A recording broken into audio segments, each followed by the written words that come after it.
Chapter 16. Carlisle. He led me back to the room that he'd pointed out as Carlisle's office. He paused outside the door for an instant. "Come in," Carlisle's voice invited.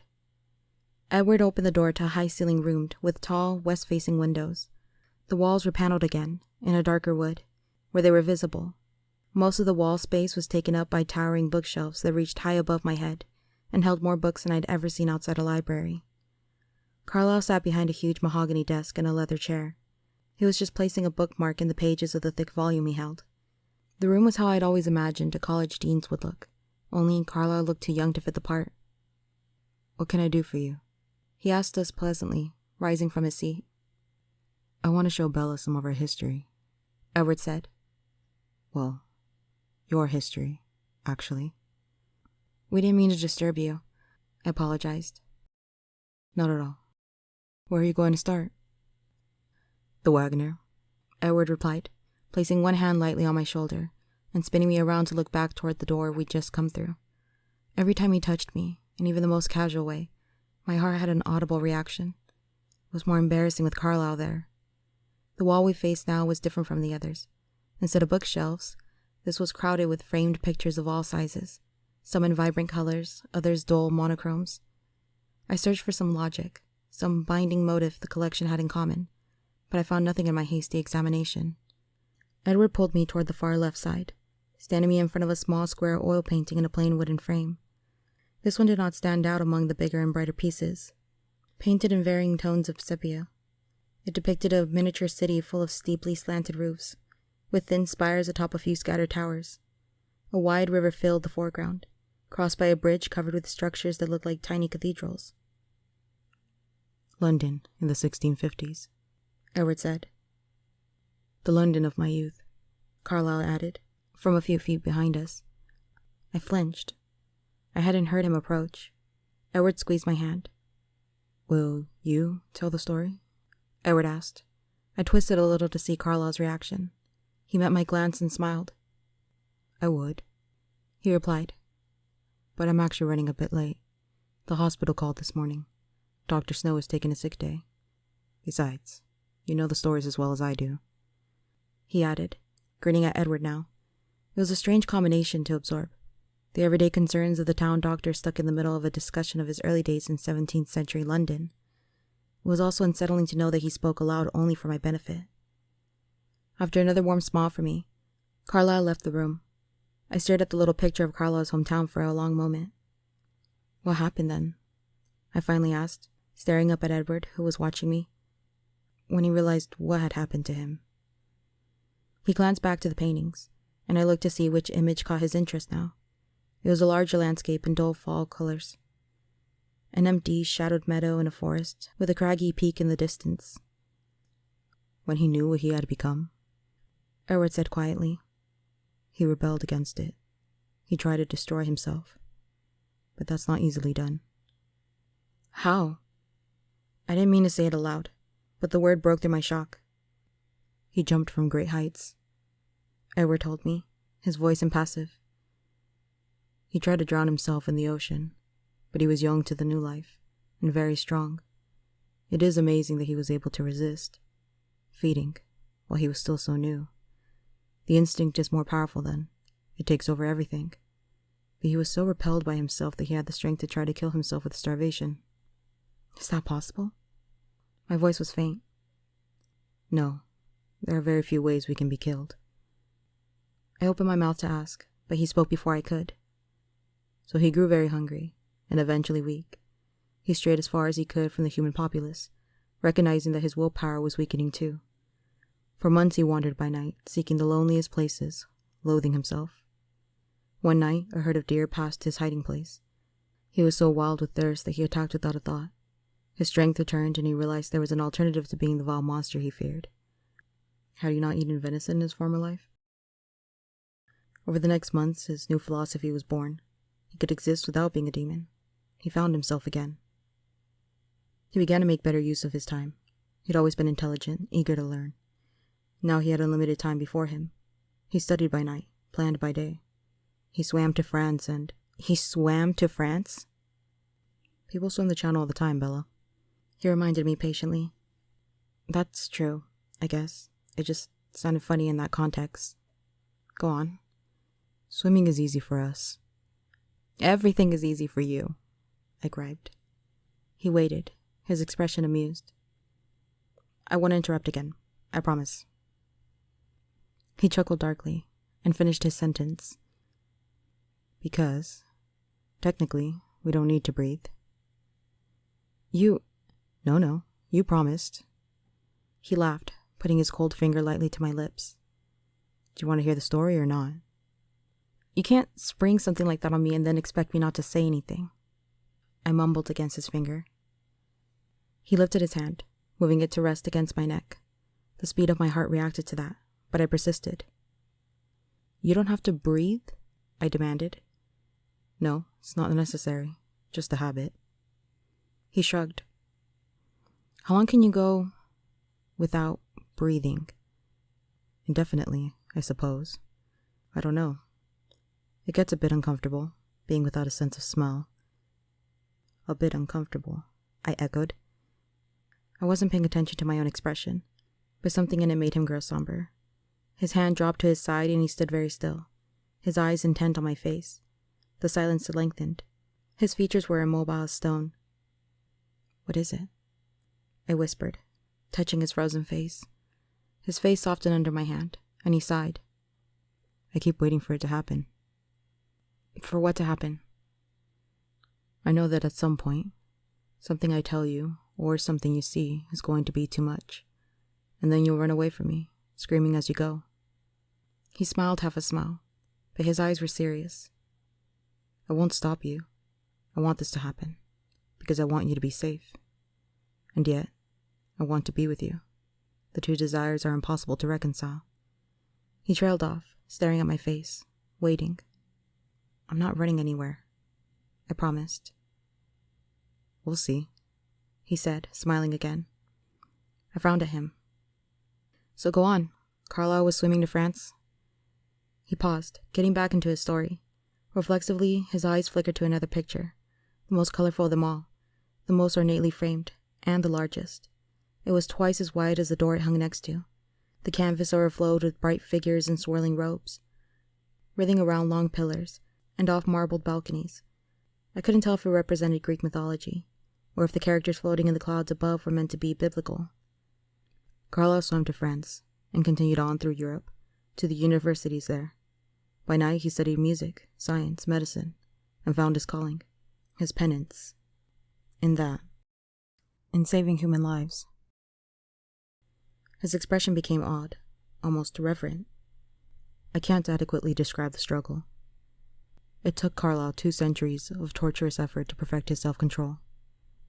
Now he is all but immune to the scent of human blood, and he is able to do the work he loves without agony. He finds a great deal of peace there, at the hospital. Edward stared off into space for a long moment. Suddenly he seemed to recall his purpose. He tapped his finger against the huge painting in front of us. He was studying in Italy when he discovered the others there. They were much more civilized and educated than the wraiths of the London sewers. He touched a comparatively sedate quartet of figures painted on the highest balcony, looking down calmly on the mayhem below them. I examined the grouping carefully and realized, with a startled laugh, that I recognized the golden-haired man. Solomina was greatly inspired by Carlisle's friends. He often painted them as gods. Edward chuckled. Aro, Marcus, Caius, he said, indicating the other 3, 2 black-haired, 1 snowy white. Nighttime patrons of the arts. What happened to them? I wondered aloud, my fingertip hovering a centimeter from the figures on the canvas. They're still there, he shrugged, as they have been for who knows how many millennia. Carlisle stayed with them only for a short time, just a few decades. He greatly admired their civility, their refinement, but they persisted in trying to cure his aversion to his natural food source, as they called it. They tried to persuade him, and he tried to persuade them, to no avail. At that point, Carlisle decided to try the New World. He dreamed of finding others like himself. He was very lonely, you see. He didn't find anyone for a long time. But, as monsters became the stuff of fairy tales, he found he could interact with unsuspecting humans, as if he were one of them. He began practicing medicine, but the companionship he craved evaded him. He couldn't risk familiarity. When the influenza epidemic hit, he was working nights in a hospital in Chicago. He'd been turning over an idea in his mind for several years, and he had almost decided to act. Since he couldn't find a companion, he would create one. He wasn't absolutely sure how his own transformation had occurred, so he was hesitant. And he was loath to steal anyone's life the way his had been stolen. It was in that frame of mind that he found me. There was no hope for me. I was left in a ward with the dying. He had nursed my parents, and knew I was alone. He decided to try. His voice, nearly a whisper now, trailed off. He stared unseeingly through the west windows. I wondered which images filled his mind now, Carlisle's memories or his own. I waited quietly. When he turned back to me, a gentle angel's smile lit his expression. "And so we've come full circle," he concluded. "Have you always stayed with Carlisle, then?" I wondered. "Almost always." He put his hand lightly on my waist and pulled me with him as he walked through the door. I stared back at the wall of pictures, wondering if I would ever get to hear the other stories. Edward didn't say any more as he walked down the hall, so I asked, "Almost?" He sighed, seeming reluctant to answer. "Well, I had a typical bout of rebellious adolescence, about 10 years after I was born, created, whatever you want to call it. I wasn't sold on his life of abstinence, and I resented him for curbing my appetite, so I went off on my own for a time." "Really?" I was intrigued, rather than frightened, as I perhaps should have been. He could tell. I vaguely realized that we were headed up the next flight of stairs, but I wasn't paying much attention to my surroundings. "That doesn't repulse you?" "No." "Why not?" "I guess it sounds reasonable." He barked a laugh, more loudly than before. We were at the top of the stairs now, in another paneled hallway. "From the time of my new birth," he murmured. I had the advantage of knowing what everyone around me was thinking, both human and non-human-like. That's why it took me 10 years to defy Carlisle. I could read his perfect sincerity, understand exactly why he lived the way he did. It took me only a few years to return to Carlisle and recommit to his vision. I thought I would be exempt from the depression that accompanies a conscience, because I knew the thoughts of my prey. I could pass over the innocent and pursue only the evil. If I followed a murderer down a dark alley where he stalked a young girl, if I saved her, then surely I wasn't so terrible. I shivered, imagining only too clearly what he described: the alley at night, the frightened girl, the dark man behind her, and Edward. Edward as he hunted, terrible and glorious as a young god, unstoppable. Would she have been grateful, that girl, or more frightened than before? But as time went on, I began to see the monster in my eyes. I couldn't escape the debt of so much human life taken, no matter how justified, and I went back to Carlisle and Esme. They welcomed me back like the prodigal. It was more than I deserved. We'd come to a stop in front of the last door in the hall. "My room," he informed me, opening it and pulling me through. His room faced south, with a wall-sized window like the great room below. The whole backside of the house must be glass. His view looked down on the winding Sole Duck River, across the untouched forest to the Olympic mountain range. The mountains were much closer than I would have believed. The western wall was completely covered with shelf after shelf of CDs. His room was better stocked than the music store. In the corner was a sophisticated-looking sound system, the kind I was afraid to touch, because I'd be sure to break something. There was no bed, only a wide and inviting black leather sofa. The floor was covered with a thick golden carpet, and the walls were hung with heavy fabric in a slightly darker shade. "Good acoustics?" I guessed. He chuckled and nodded. He picked up a remote and turned the stereo on. It was quiet, but the soft jazz number sounded like the band was in the room with us. I went to look at his mind-boggling music collection. "How do you have these organized?" I asked, unable to find any rhyme or reason to the titles. He wasn't paying attention. By year, and then by personal preference within that frame," he said absently. I turned, and he was looking at me with a peculiar expression in his eyes. "What?" I was prepared to feel relieved. having you know about everything, not needing to keep secrets from you. But I didn't expect to feel more than that. I like it. It makes me happy. He shrugged, smiling slightly. I'm glad, I said, smiling back. I'd worried that he might regret telling me these things. It was good to know that wasn't the case. But then, as his eyes dissected my expression, his smile faded and his forehead creased. You're still waiting for the running and the screaming, aren't you? I guessed. A faint smile touched his lips, and he nodded. I hate to burst your bubble, but you're really not as scary as you think you are. I don't find you scary at all, actually. I lied, casually. He stopped, raising his eyebrows in blatant disbelief. Then he flashed a wide, wicked smile. You really shouldn't have said that. He chuckled. He growled a low sound in the back of his throat. His lips curled back over his perfect teeth. His body shifted suddenly, half crouched, tense like a lion about to pounce. I backed away from him, glaring. You wouldn't. I didn't see him leap at me. It was much too fast. I only found myself suddenly airborne, and then we crashed onto the sofa, knocking it into the wall. All the while, his arms forced an iron cage of protection around me. I was barely jostled, but I was still gasping as I tried to right myself. He wasn't having that. He curled me into a ball against his chest, holding me more securely than iron chains. I glared at him in alarm, but he seemed well in control. His jaw relaxed as he grinned, his eyes bright only with humor. You were saying? He growled playfully. That you are a very, very terrifying monster, I said, my sarcasm marred a bit by my breathless voice. Much better, he approved. I struggled. Can I get up now? He just laughed. Can we come in? A soft voice sounded from the hall. I struggled to free myself, but Edward merely readjusted me so that I was somewhat more conventionally seated on his lap. I could see it was Alice, then, and Jasper behind her in the doorway. My cheeks burned, but Edward seemed at ease. Go ahead. Edward was still chuckling quietly. Alice seemed to find nothing unusual in our embrace. She walked, almost danced, her movements were so graceful, to the center of the room, where she folded herself sinuously onto the floor. Jasper, however, paused at the door, his expression a trifle shocked. He stared at Edward's face, and I wondered if he was tasting the atmosphere with his unusual sensitivity.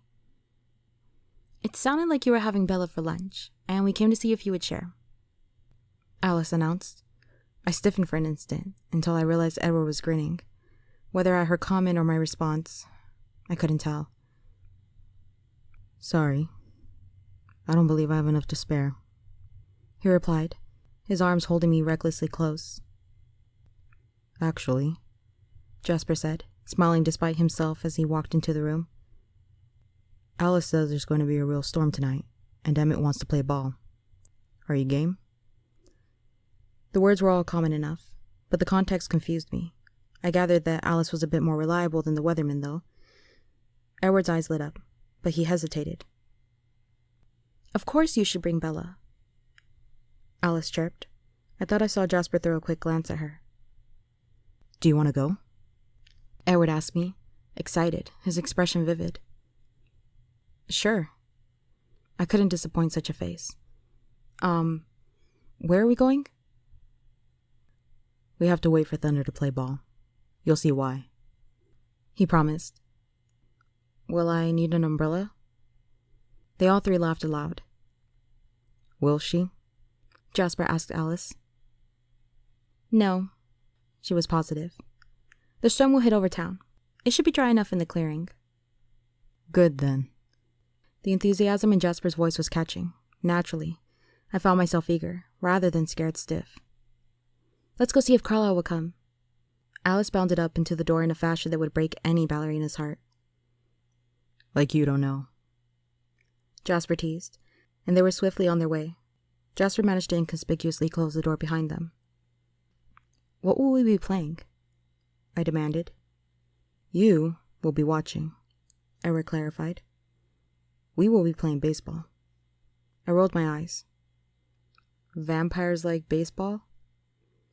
It's the American pastime, he said with mock solemnity.